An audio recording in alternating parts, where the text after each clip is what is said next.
Докторскиот труд на професор доктор Сонја Николова, насловен како Методија Шаторов Шарло меѓу чеканот и наковалната, денес во Националната установа Универзитетска библиотека Гоце Делчев во Штип ја доживеа својата промоција. Самиот наслов, како што покажува, има едно символично значење, бидејќи Методија Шаторов Шарло е една од најоспоруваната, наоцрнуваната револуционерна личност која што ја има Македонија во текот на минатиот век.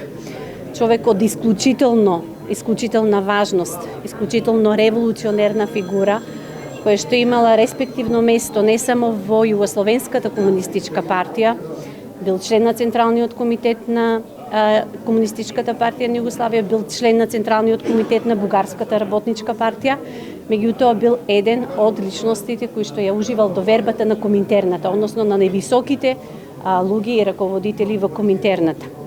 Тој од поранешните власти и уште во текот на 1941 година беше окарактеризиран како човек неподобен во релацијата меѓу македонското раководство, значи на Комунистичката партија со, да речам, со Комунистичката партија на Југославија, односно со Јосип Брз Тито.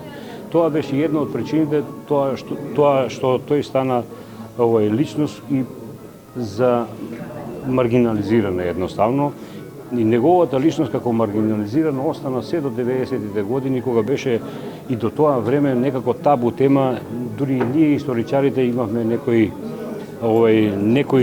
стегања дали да се појавиме со неговата личност, да ја добро истражиме и така натаму. Истражувањето за овој лик траело вкупно 5 години низ архивите на Македонија и Србија, како и низ бројната документација во соседна Бугарија.